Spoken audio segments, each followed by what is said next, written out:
Hey folks, in this episode, I'm sitting down with my good friend, Mr. Lee Herbet. He is from Australia. He's a Final Cut Pro expert who's become a real expert in editing in isolation.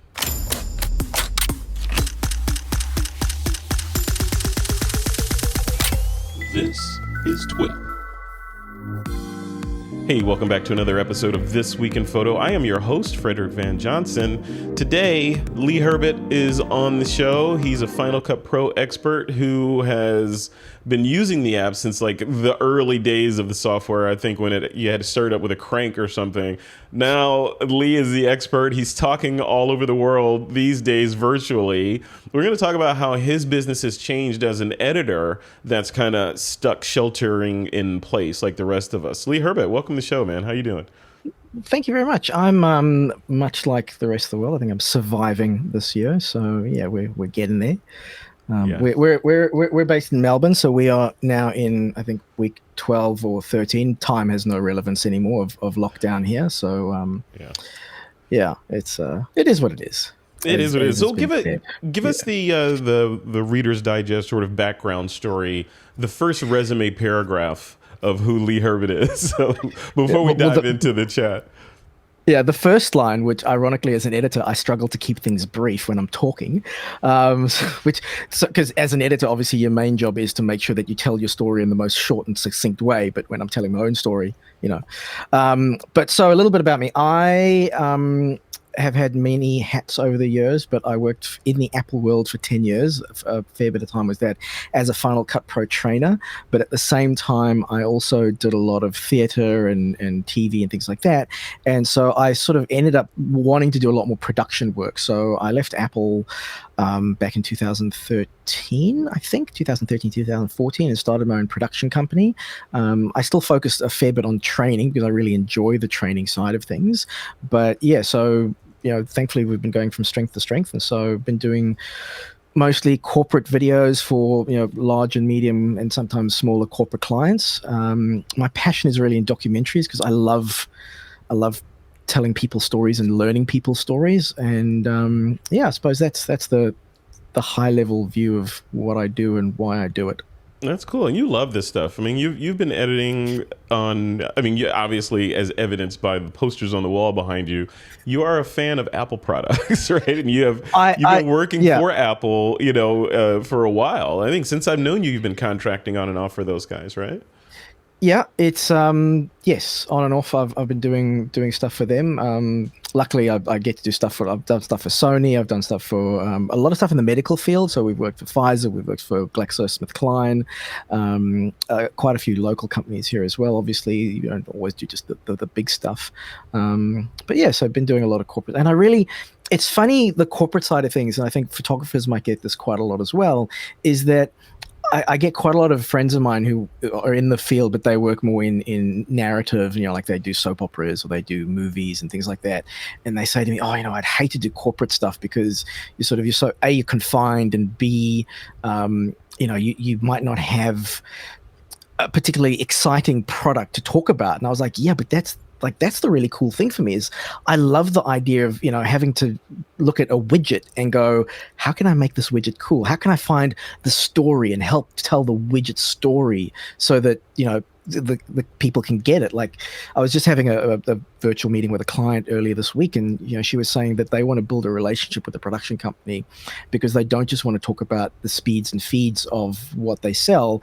They want to talk about the benefits. They want to talk about, it's got these cool buttons, but here's why those cool buttons are going to make your life better, and here's why you should buy it. So I actually really like that aspect of doing corporate work. Mm-hmm. Yeah. This whole world, though, as you look at just sort of the shifting of where things are right now, like the title of this stream / recording is editing in isolation. And as you and I were talking about offline last week, I think it was, there has been some positive, obviously the whole thing is negative. There's no way to spin it as positive. Yeah. But there are some cracks in the clouds that are revealing new revenue streams that you didn't have prior to the whole pandemic. Can you talk about that a little bit? How things have shifted from Lee Herbet hopping on a plane first class to go to a gig versus Lee booting up Skype and firing off invoices? What does it look like? Yeah, it's definitely been quite different from that. So I'll give in. So obviously, like I had, when everything sort of started going crazy, I had at least 5 to 10 jobs that were either put on hold or cancelled. And obviously, I'm not going to get flown out to the US or Asia or wherever it is that the client's going to fly me out to shoot stuff for them. But the interesting converse of that is, interestingly enough, events, because my company, we do a few events, but we've got a couple of like in the middle of the year and then a couple at the end of the year, but like regular ones, and then bits and bobs come in, but we didn't really do a lot of events. And funnily enough, a lot of the work that's come in for me lately is from virtual conferences. So I've had quite a few corporate clients who they've got staff members who are presenting at virtual conferences, and thankfully they have realized very quickly that just doing it on a webcam is not a good look for the company. I think we've all kind of, like, one of my biggest concerns when the whole lockdown thing started is, if you watch the news, just about everyone that they were interviewing on the news were just in this terrible lighting situation with their a laptop either under their nose looking straight up their nose hairs or up somewhere, and you got people in the background walking with their underwear. It was just dogs and cats living together, complete mayhem. And I was looking at that going, oh my goodness, I really hope people don't get used to it and go, okay, well, this is just how, you're not going to have good lighting, you're not going to have a good camera, you're not going to have a good microphone, and we're just going to be used to it, and that's going to be fine. I was like, oh, I'm out of work. This is awful. But thankfully, what's happened is a lot of my clients have looked at it and gone, yeah, you know what, we could do better.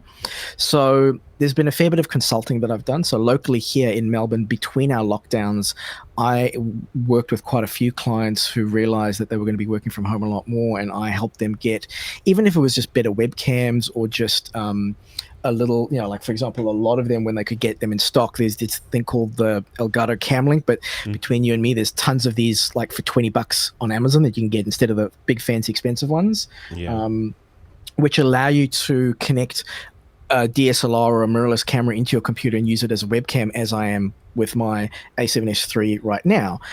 So you've got a better camera, you've then got lighting, so I would set them up with lighting, a little bit of diffusion. You can see I've got the lights in the background, so I would help them with composition. And if anyone's interested in a couple of little tips and tricks, I actually put up a video on my YouTube channel back in March giving people tips on how to do this. But putting that little tips video out led to more work where clients were going, okay, in places that aren't locked down, have you got shooters that you could contract to actually shoot our content, but then edit it together yourself? So I've been managing shoots in Sydney, London, Jakarta, New York. We had one in Auckland this last week, in New Zealand, where I would, luckily, because I've traveled so much, I know lots of camera operators all over the world. So I've kind of become that guy that my clients come to and go, hey, have you got someone in, Kuala Lumpur that can go out to our client's location and shoot an interview that they need to? I'm like, fun enough, I do have someone in KL. And cool. So, yeah, there's those remote ones, which is like, it is kind of cool. And I'll get into the editing side of it in a moment. But the bit I want to talk about with the shooting is I actually had 2 clients that needed people filmed here in Melbourne, which is pretty much impossible, because unless you work in one of the essential services like medical or police or fire or something like that, I can't go more than 5 kilometers away from my house. And even for that, it's only for food or pretty much just for food or for exercise. And I'm not fit enough that I can get 5 kilometers away from my house in 1 hour for exercise. So, the client couldn't come. Like, I've got a little studio set up in my garage, so we've got lights, we've got backdrops and all that kind of stuff. So normally they would just come to me and I'd film them with a black background or green background or what have you. But they couldn't come to me, I couldn't go to them. So what we ended up doing was what we're now calling a studio in a box. So I would take 3 light stands, well, 4 light stands, because you need one for the teleprompter. I would have 4 light stands, 3 lights, a tripod, a camera, 2 sets of wireless mics, batteries, just in case. And I pack those all into 2, maybe 3 Pelican cases, whatever it's going to fit. Well, one Pelican case, one big one, in one of those big think tank bags, the production manager, so you can put your lights in. Love those bags. We then courier that over to the clients, and then I spend 2 to 3 hours talking them through how to set up a basic 3-point lighting setup with the camera and the microphones and with the teleprompter if they need it. They then film it themselves, send it all back to me, and I put it all together. One little gotcha that I think is worth mentioning, like the most important gotcha I think that I found in that system, is if you're using, when you're talking on like we're using FaceTime, and they would point their phone or their iPad at the back of the camera to show me what the shot looked like, so I could see if it was composed all right and exposed all right. With the exposure, thank goodness this happened with the first client. Like I said, yeah, no, that looks fine. It looks well exposed. And my client, he was saying, yeah, but it looks really dark on the back of the camera. I said, okay, that's interesting. So I said to him, look, could you just film like 5 or 10 seconds and just email me the clip and I'll just have a look at it. That then came into the fact that he was using a Mac, and I'm definitely a fanboy of Apple, but for the love of God, I wish they would put the SD card back in, because he didn't have an SD card reader. So he couldn't get the footage off of the camera. So I had to talk him through how to Wi-Fi the footage from my Sony A7 III onto his phone. And so, I mean, we found a way, but for the love of God, put the SD card reader back in. Anyway. You're doing all that remotely, though, Lee. Like, that's remote. Like, I can't imagine, like, the frustration of being there with somebody and they don't know what an SD reader is. But you're managing this remotely over time zones, maybe some language barriers too, depending on the country you're working with. There's all that stuff. That's I mean, you could not have the gig to begin with, so that could be horrible. But it's just interesting how things play out. Well, the way I will explain that is my mother lives in another country and I am her IT support, as I'm sure most of us are for our mothers. So I've had a lot of practice in having patience, and I'll be honest, I'm far more patient with clients than I am with my mother, doing remote tech support. So like I remember like 5 years ago when I was like, I gave her my old laptop and I was like, I've set up screen record, like I've set remote screen, like I've taught her how to let me take over a screen. So that's a good one. But yeah, so the important thing, getting back to the exposure on the back of the camera, was when you're using FaceTime, your iPhone or your Android phone or whatever wants to show you a good image. So it will show the back of the camera as really well exposed, even though the back of the camera is actually underexposed. Yeah, of course. It's trying to balance it. Yeah, exactly. So don't use a camera phone on FaceTime or Google Hangouts or whatever as a guide to see if the camera that your client is showing you is actually well exposed, and get them to take a photo or a short video and send it to you to check that it's well exposed. Because otherwise you think everything's fine. You get the footage back and you're like, oh, this is like, oh dear. Yeah, and you spend the rest of your life trying to color correct it and resurrect the footage. Yeah. I'm curious, while I have you on the hot seat, that whole, I've been thinking about this a little bit, even before the whole pandemic hit and the mad rush to Zoom and cam links and all this other stuff went down. But I'm curious about what you feel about the idea that now your presence online in a Zoom video conference like this is now important. I mean, it is the way you look, your background, your lighting, your sound, everything has the whole idea of, okay, well, we can't get everybody together and Jim Bob is in another state right now, so he can just dial into the meetings and he can look like crap with his webcam and, noisy background and you can barely hear him and there's all noise and all that. All that's gone, it feels like, for the most part. And it feels like that's been supplanted with, this is Zoom and your online presence and the attention to detail that you put into your background and your lighting and all the production is now kind of like your car. It's like, if you're trying to impress somebody, you don't show up in a rusted old beater, right? Especially if you're trying to present yourself as, let's say, someone who knows about cars, right? So if you're a photographer or someone in video, you got to come correct. You got to come in there looking like your product, right? Do you agree with that?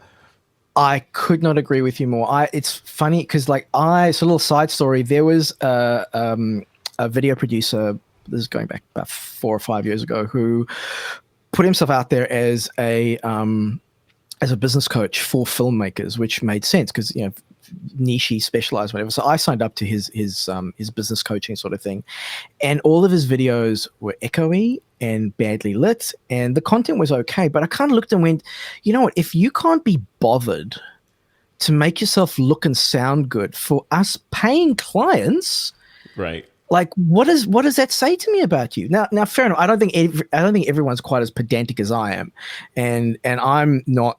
You know, I'm too old and married to care too much about what I personally look like. But that's yeah, a I think slippery slope, man. Don't fall into that. Don't cross over that event horizon. Dude, look at my COVID hair. I haven't had a cut since February. I don't know what to do with it. It's that road. I'm married now, and it doesn't matter what I look like. That leads to, well, you're not the man I married, Lee. No, I'm not. I'm better. Yeah, like an old vintage wine. Come on. Version 5.0. Yeah. Yeah. Don't stay married to me too long. I'll turn into vinegar. Yeah, I know. You know what? Let's. Well, I have you. I don't want to run out of time because there's a bunch of other stuff to talk about. And I'm kind of going to bounce around in this a little bit on purpose. But you look at the world of video editing, right? You're a videographer first and a photographer second, right? So, but you're a content creator, you're a visual communicator, if you will. But you look at the choices that are available to us today. Even if you just look at it from the video side, there's LumaFusion on the iPad. There's Final Cut Pro. There's Premiere Pro. There's DaVinci Resolve, right? And they all have their different kind of idiosyncrasies. And like with Premiere, for example, it's coming as part of the Creative Cloud subscription. So does it make sense for me to just say, to hell with the rest of those solutions? I'm already paying for this thing, so I'm going to learn it whether I like it or not. Or do you say, hey, I'm on a Mac. Apple makes Final Cut Pro, obviously made it to run optimally on my hardware. So of course it's a no-brainer. I'm going to use Final Cut Pro. Or do you say, hey, I have ultimate aspirations to be a Hollywood editor, and I know Hollywood, a lot of the editors there use DaVinci Resolve for their color correction. So it makes sense for me to invest my time in DaVinci Resolve. The same for LumaFusion, all these. What's the correct answer? Tell everyone right now, here and now, Lee Herbet, what editing software should people be using? Sony Vegas. No. Windows Movie Maker? No. iMovie. It's and look, I know this is going to sound like a very politically correct answer, but unfortunately, it's also the truth.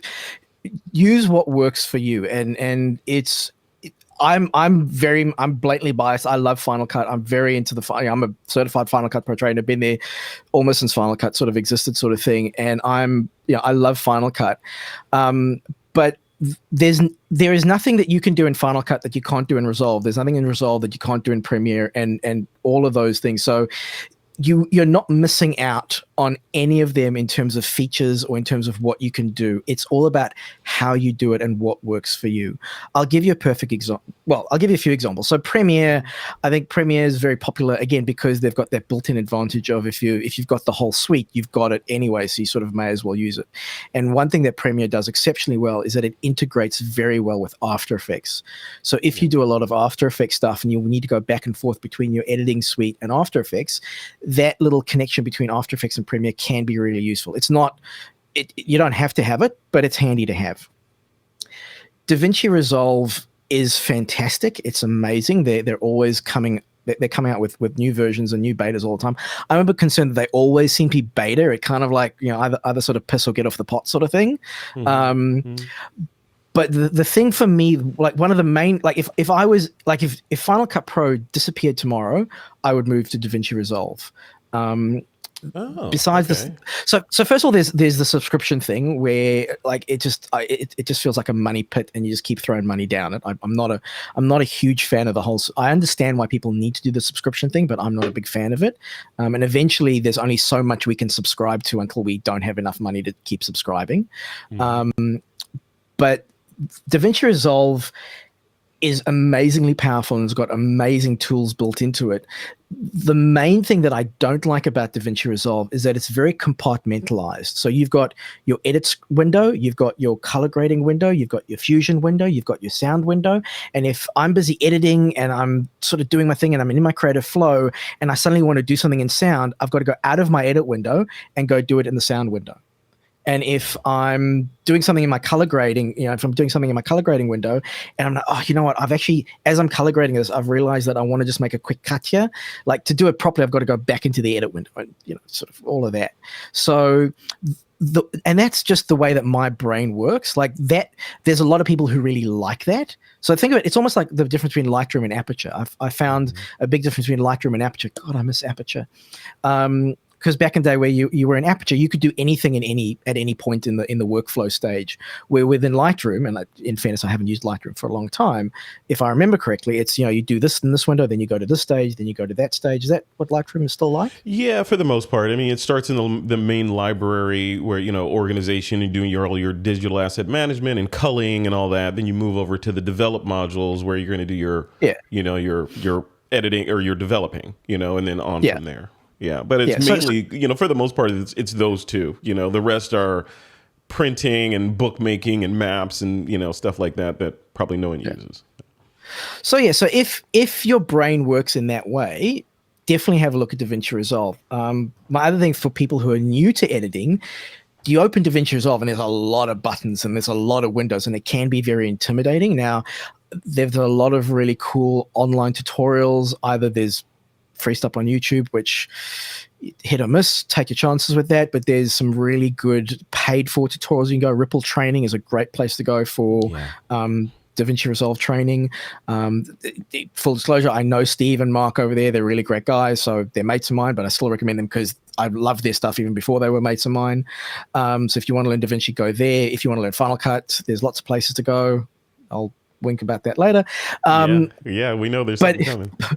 But in terms of Final Cut, and here's why I love Final Cut. So to begin with, I love it because if you've never edited before and if you've never done any of this kind of stuff before, it's a very friendly, soft, gentle way of being introduced to the editing world. Like I could teach you the basics of Final Cut in 5 minutes.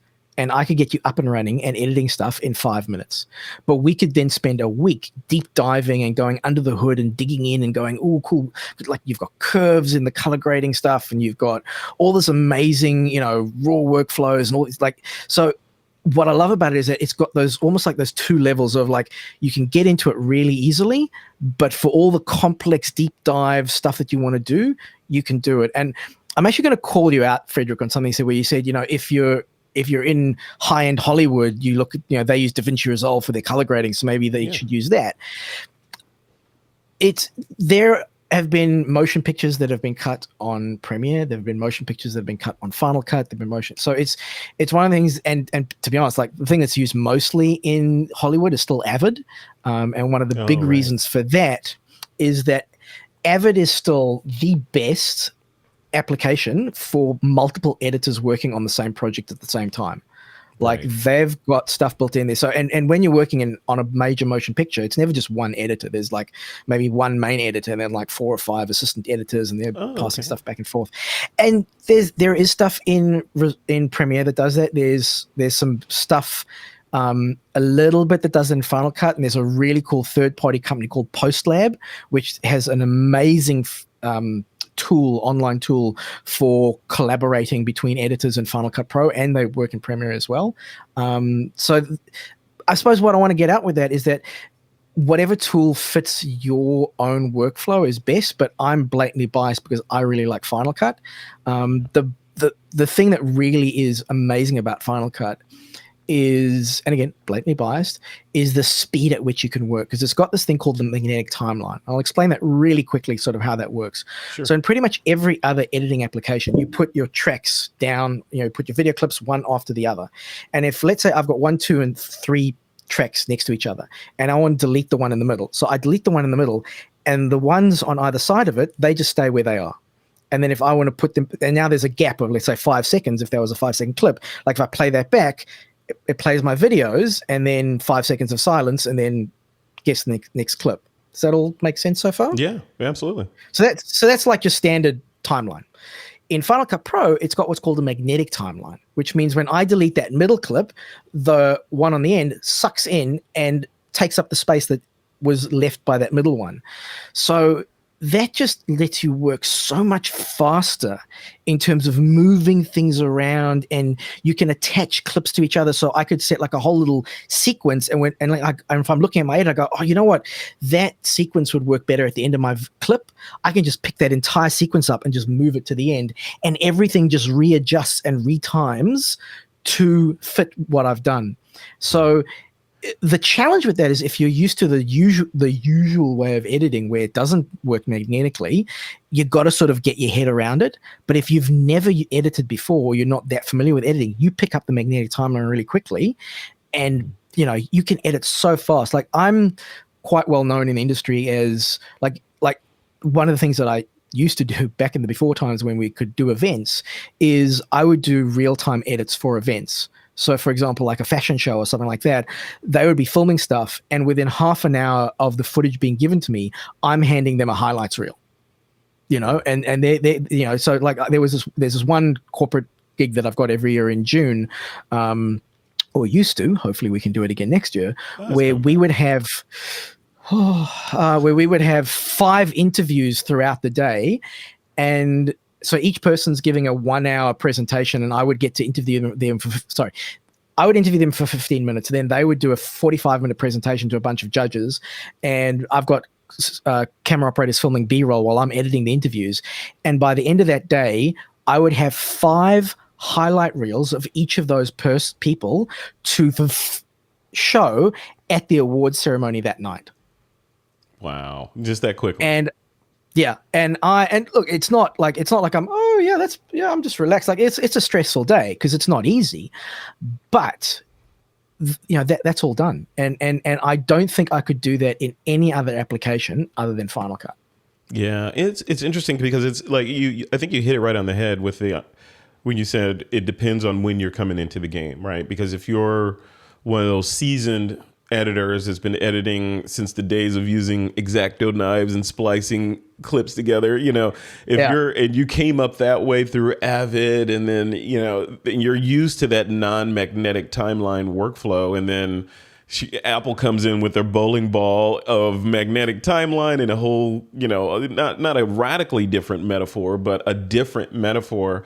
Your muscle memory is not going to work anymore. And you're like, wait, what happened? I did something and stuff moved. That's not supposed to happen. But if you come into it as a YouTuber, a brand new YouTuber, a content creator, or somebody building courses or whatever, then you're fresh. You're not tainted by the unfortunate memory of experience, right? So you can, you get in and learn. Yeah, you don't have to unlearn stuff before you learn the new stuff. Exactly.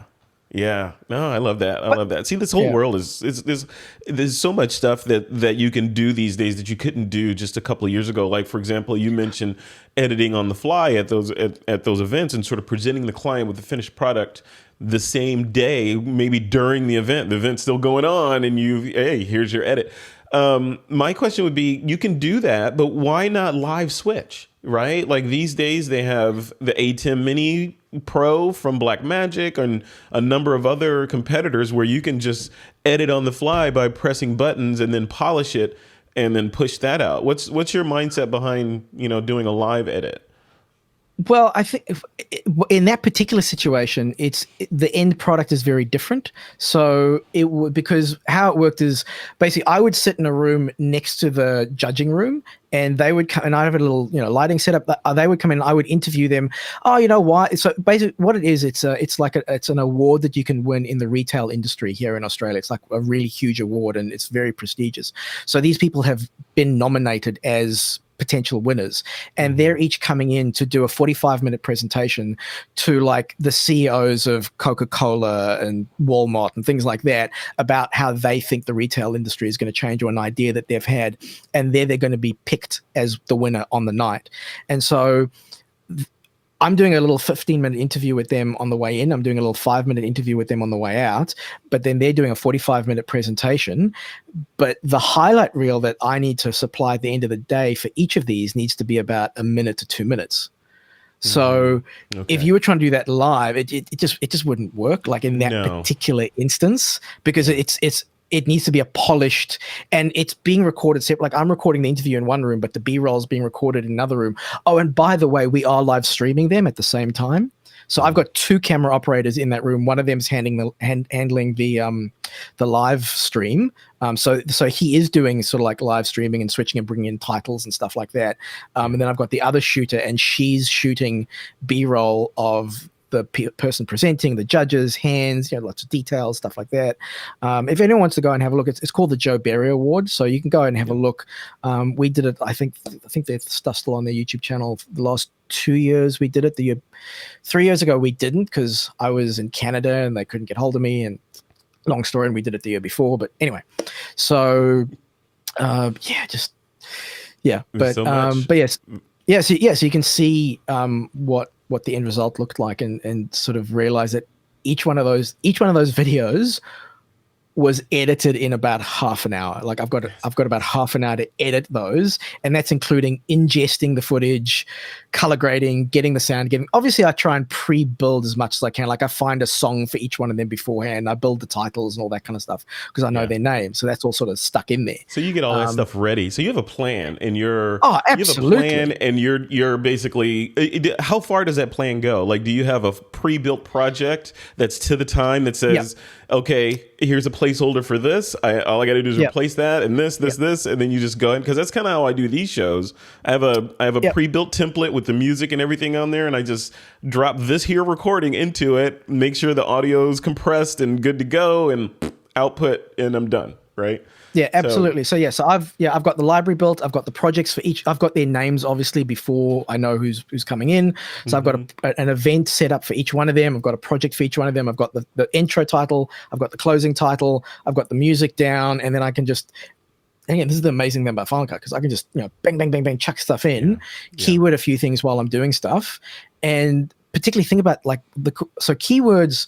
Sorry, if you get me started, I won't shut up. But keywords are one of the most amazing things about Final Cut, because you can scroll through your footage. So a couple of tips here. You use the J, K, and L keys to scroll through your footage, and this is true in any video app. So J is to play backwards, L is to play forwards, and K is to stop. So I can just push L, it starts playing through, and then I push K to stop at the beginning of where I want this little bit to work.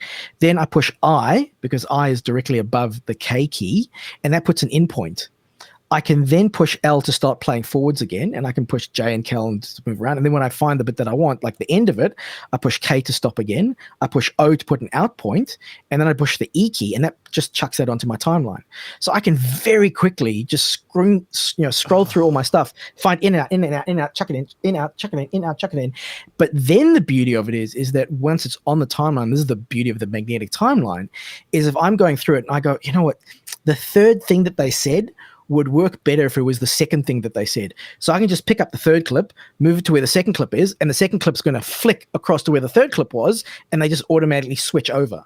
Whereas if the magnetic timeline wasn't there, I would have to cut the number 2 out, move number 3 there, paste number 2 there, and it's not a big deal, but if you think about it you'd have to do this every single time, just Thousands saving of those times, if you're saving 5 seconds 1,000 times a day, that adds up. That's a lot of time. Yeah, it kind of reminds me, the way you describe it, it kind of reminds me of the UI or the UX experience on an iPad when you're rearranging icons. You click and hold and they jiggle, and then you move, the other ones shift out of the way, or as Apple would say, they dance out of the way.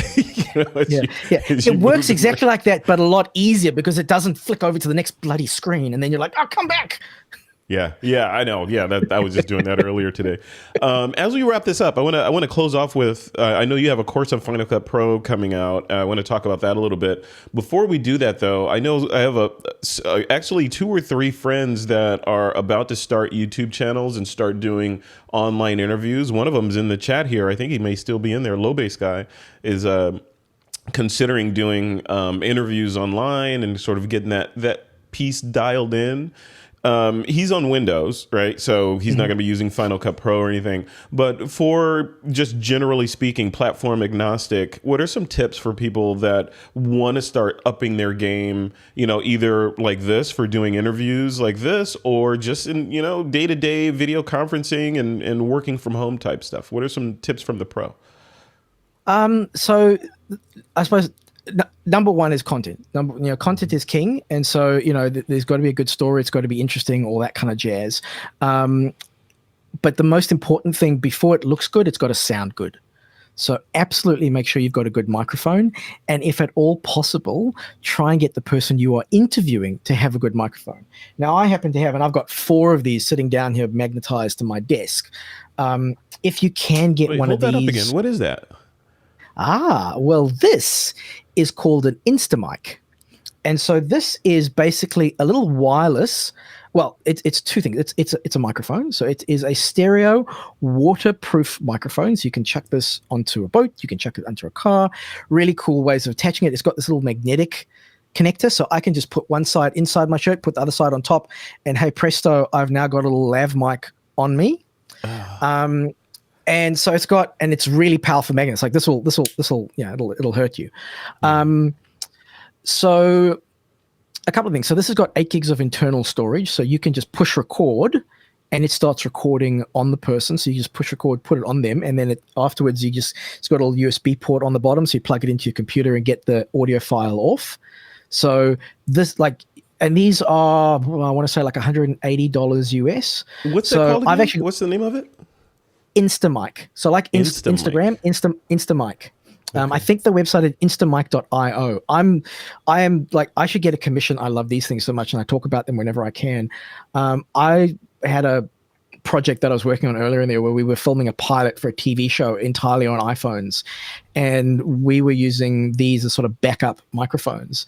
Because the cool thing is if you use an app called Filmmaker Pro, you can actually stream this to your iPhone. So this can be a little wireless lav on your iPhone. Yes. Oh, I'm so buying you could use it as a wireless today. lav. Dude, I have 4 of them. And color coded, of course, right? Well, because mic number 1, mic number 2, and that way you can keep track. But and this is the problem with the magnets. I've managed to get 2 of them next to each other. That's quite strong, so it's going to be a struggle to get them off. So yeah, look at something like an Instamic, because what I do is if I know that I'm going to be interviewing someone and hopefully there's enough time, if they don't have a good microphone, I will just ship them one of these and I'll just talk them through the process of wearing it. And the beauty of it is if they're and it's got a really cool app, so you can either stream it to your mobile device, or you can record internally, but you can control it it's got limiters. So, because one of the biggest challenges, you can't monitor it. So you can't hear if you're too loud or too soft. So make sure that you do a couple of tests before you do the final recording. But it is such a clever little device. You just spent a bunch of my money already. Thank you very much. I appreciate it. Oh, dude, this is I can spend so much more of your money. So audio. So what about light? So I agree with you 100%. If I'm watching something and the content is kind of mildly compelling, and the audio sucks, I'm probably going to leave. But if the content is mildly compelling and the audio is on point, I'll probably stick it out because, I can not look at it. You can't not listen to it, right? So, exactly. And so let me just go and open up an app. So you talk about lighting. Yeah. So I've got a giant light up here. It's called, I can't even turn it on. I can't remember the brand, but I'll send you a link. It's fairly cheap. They're about $500 US on Amazon or on AliExpress or something like that. But it's a really nice big kind of soft LED, and it's one of those bendy ones, which is, to be honest, like I got all those bendy LEDs because I was really excited about it.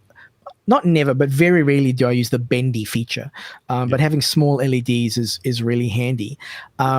Then in terms of smaller lights, Aperture is a company that I'm sure a lot of your listeners have heard of.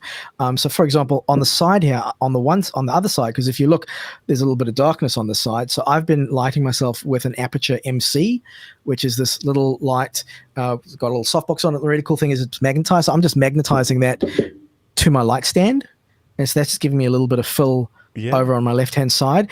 And you'll notice that I've got a little RGB going on in the background with a little bit of red, blue, and green. So that's another 3 of those in my background. I was going to show you how I control them from my phone, but I need to log into the app. So but I can control them from here over Bluetooth and just turn them on and off and that kind of stuff.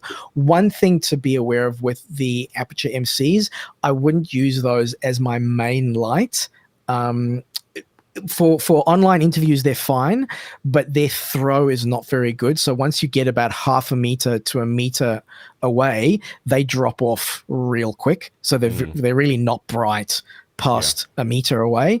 That's why, in an interview situation, you can set them up pretty close, so that's okay. But if you're thinking of using them for a sit down interview, they're probably not bright enough. Yeah, I love this. So lights, and then the obviously the camera makes sense, right? And you talked about that a little bit at the beginning. So if you have a mirrorless camera or a DSLR, I don't know if DSLRs work, but I know mirrorless cameras, you can take the HDMI port out and run it through a cam link and then bring it into your computer. So you got lights, good audio, and good, camera quality versus webcam quality. And also, I know Canon came out with a plugin a few months ago, where you can use a Canon camera as a webcam. I think Sony came out with it as well. The Sony one is Windows Panasonic only. This week. So thank you. Panasonic did. So if you have a DSLR or mirrorless, have a look at the manufacturer's website, because they may have a plugin that allows you to use it as webcam without needing one of these USB to HDMI converters. Yeah, those things, those USB to HDMI converters or HDMI to USB converters they remind me of, you remember the iFi back in the day? That little SD got card one in a drawer. I got a couple in a drawer, right? But they're like, they added the feature of being able to transmit your JPEGs or RAWs or whatever from the camera directly to an iOS or your device or your computer. And now everything's built into the camera. Same thing with this, right? Before, cameras didn't even have HDMI ports on them for a while. And then they put those little crappy micro USD or HDMI ports on there. And now we have full size on most of the cameras that just plug directly into your computer. Or you just go USB from the camera into the computer and it sees it as webcam. Everybody's happy. So, well, cool. So, Lee, I know we got a couple minutes because we have to jump into our member mixer in about 28 minutes here. But give us the Reader's Digest synopsis of this course that you have coming out in a couple weeks now? Yeah, it should be out. Fingers crossed it'll be out next week, but it might be a couple of weeks before we've got all the website stuff all sorted out. So for those who don't know, there was quite a significant update to Final Cut Pro about a month ago, 10.4.9, now 10.4.10, where they introduced some really cool features. And it's been about 2 years since I've done a Final Cut Pro course, and I've always been kind of going, as soon as they do the next big update, I've got to redo my course. And so I have redone my course. It was initially supposed to be just an introduction to Final Cut Pro, but I can't stop talking, so it's ended up being just under 4 hours worth of content. I just go on and on and on and on. And I still haven't covered. Oh, dude, I haven't even covered it. Like, I could still do another 2 hours on color alone. So it's Final Cut is seriously deep. So I've got this. I think it's an awesome course. I'm really proud of it. It is designed for people who've never used Final Cut, and also for people who've never used editing applications as well. And one of the big focuses that I always try and do with all of my courses is I try and come from it from a point of view of, if I know nothing, what do I need to know? And also, don't just tell me what the button does, but explain to me why that's good and how I would actually use it in a real world scenario. So the course has been designed, to give you a little bit of insight into how I design them, is first of all, I go and look for a project that I've worked on for a corporate client. First of all, one that I've checked with them that I'm allowed to use it. So I went and there's a travel company that I work with quite closely, where they've got me to go all over the world to film stuff. And this was a project that we worked on in Jordan last year. So we've got some beautiful stuff of Petra and Aqaba and things like that. So I've actually got all the project files. And as part of the course, you will get all the project files, and you can go along with me as we. Now, I don't take you through the whole steps and put it all together, because I don't go through the creative element of why I use this clip instead of that clip. But you've got the built project files, so you can sort of play along.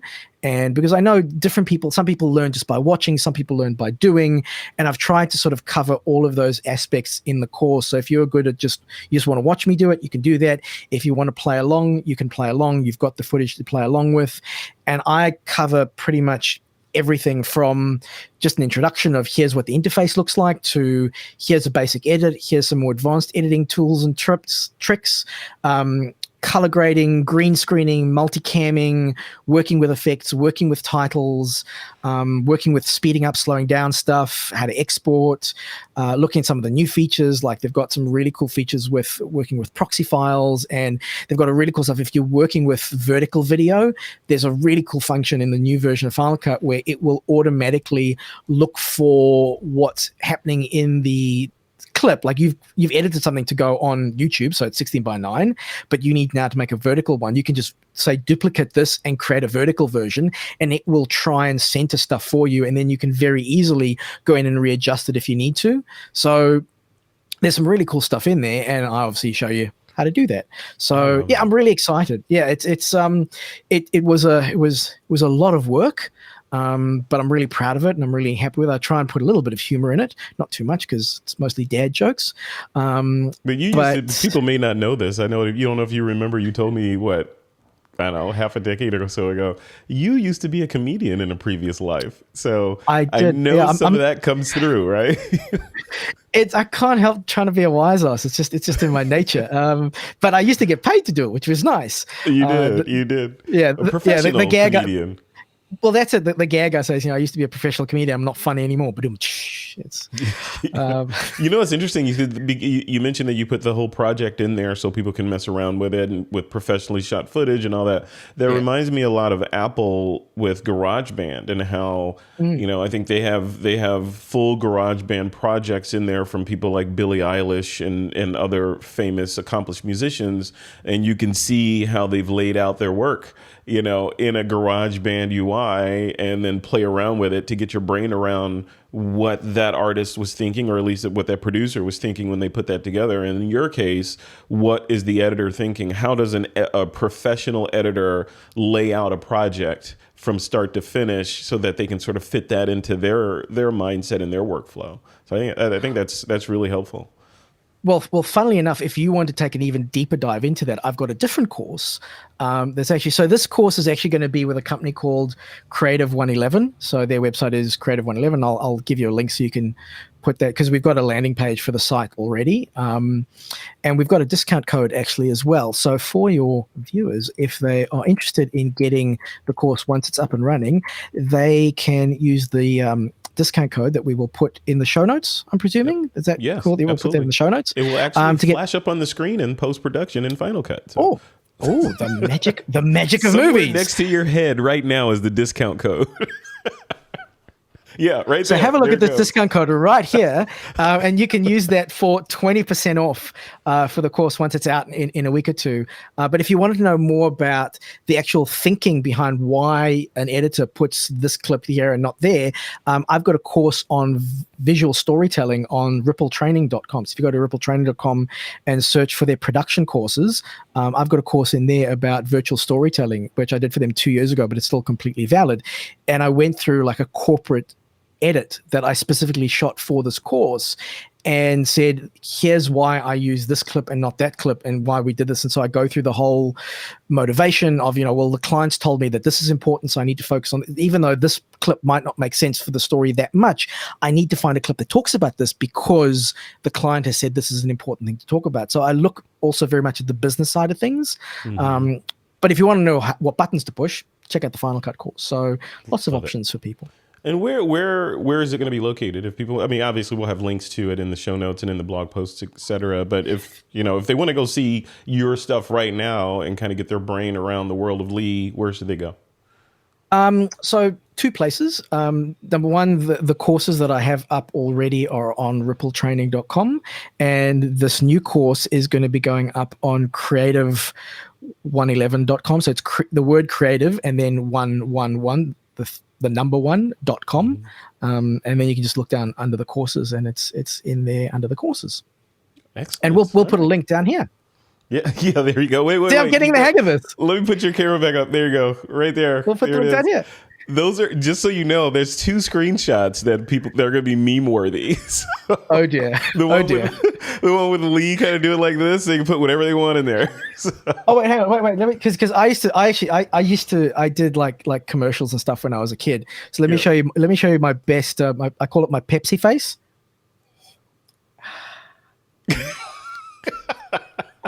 There you go. And that, ladies and gentlemen, is how a thumbnail is born.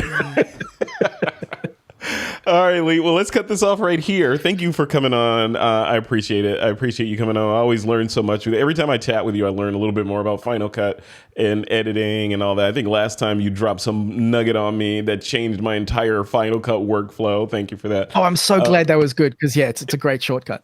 Yeah. Well, now we've teased it. Tell everybody what it was. Yeah, tell them what it is.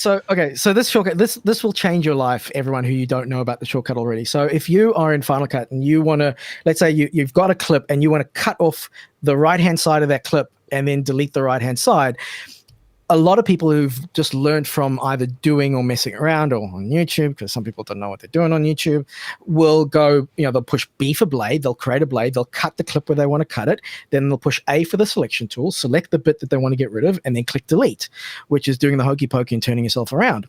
If you want to do that much faster, put your playhead where you want to cut that clip, and then just use Option right bracket, and that will then put a cut point and delete everything to the right of your playhead. Or if you want to delete everything to the left of your playhead, use Option left bracket. So that keyboard shortcut, give it a go. Seriously, that will speed up your editing so much. It's like whenever I show that to people, they're like, why did I not know that a week ago? It could have saved me like 5 hours of time. Yeah, that's exactly what I thought when you showed that to me, and I use it all the time now. So thank you very much. Yeah, it's awesome. Well, cool. All right, well, you're going to join us in our member mixer, right? Which is coming absolutely. up right after this. All right, cool. All right, Lee Herbet, thank you so much for coming on. We'll call this the end of this recording. Yeah, it's always a pleasure chatting with you. We'll have to have you on more, as our resident Final Cut Pro video editing expert in the TWIP world. So, dude, I got nowhere else to go. All right, Lee Herbet. You take care, man. You be safe down there. You too. Bye. All right. That's the end of the recording. We're still streaming, obviously, but that's my edit point. So for the streamers, something that I really wish we had time to talk about, which we hopefully will get time to talk about later, the service that I use that allows me to share files, I'm not getting paid by them. I pay for their service. Be nice if they gave me a discount, but anyway, but it's so good. I really want to scream from the rooftop. It's a website called frame.io, which is so funny. My wife's company used to use it, and they used to call it Frameo, and I was like, no, it's frame.io. So think of it, it's like a Vimeo or a YouTube where basically you can upload video files and send review links and things like that. But the really cool things that it does, number one, it's optimized for video.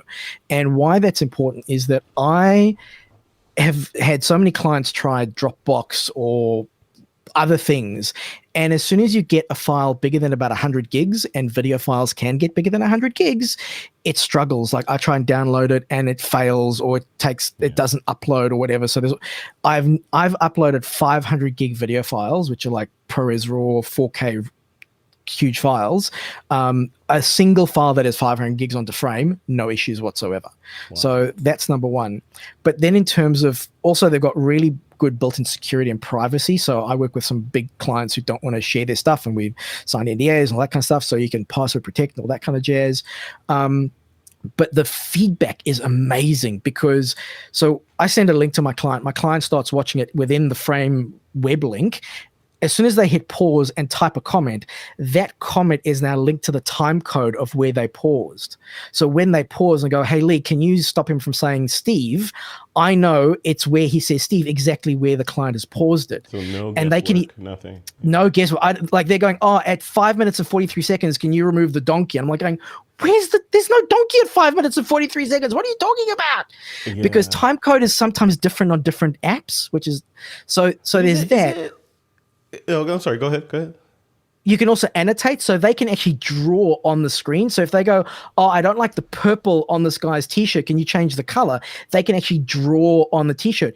But the real magic is when I then bring it into Final Cut, because they've got an API plugin hooked into Final Cut. So I open up the Frame.io plugin in Final Cut, link my playheads, play it in Frame, it plays in Final Cut. And when I click on the comment in Frame, it moves my playhead in Final Cut to where that comment is in Frame. So it interacts between the two, or you can bring them in as markers, but it's much easier just to do the LinkedIn thing. Just open a window, so I just open up the window, click on comment 1, it takes me to where they want to do it in Final Cut. Click on comment 2, it takes me to where they want to do it in Final Cut. That has made my life so much easier in terms of dealing with client feedback. It is, and the clients love it as well. So like once it takes a bit for that.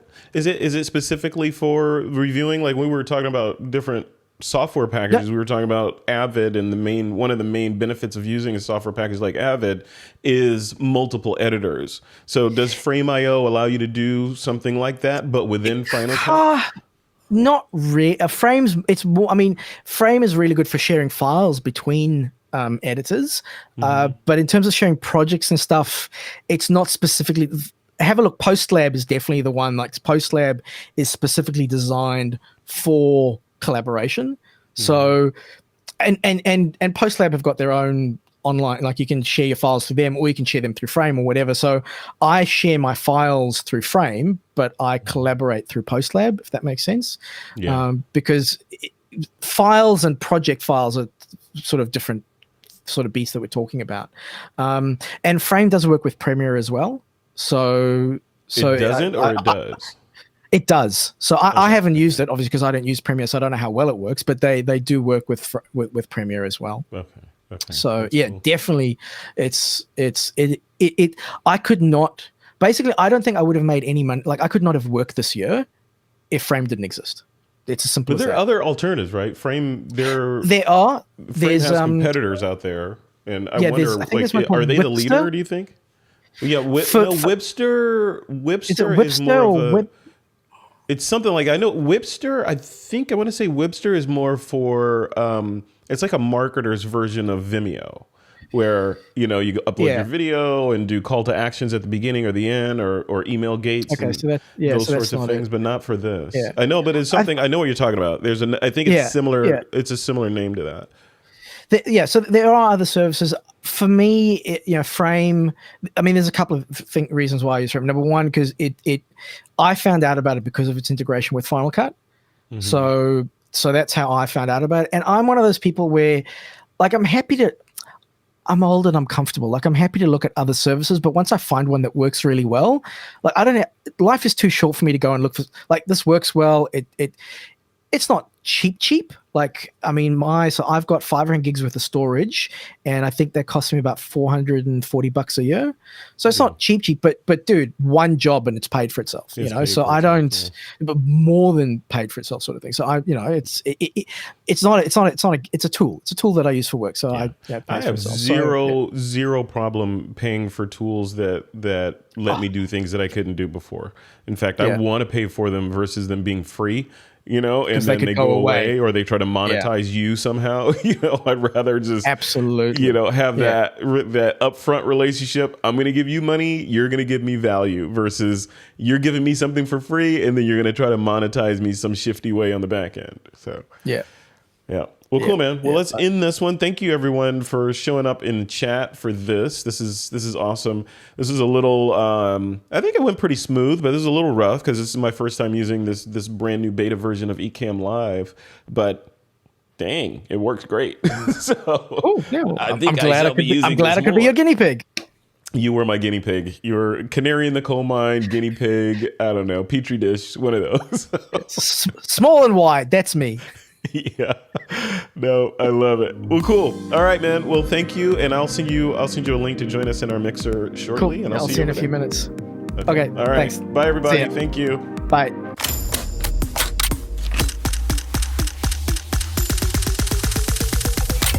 This is Twip.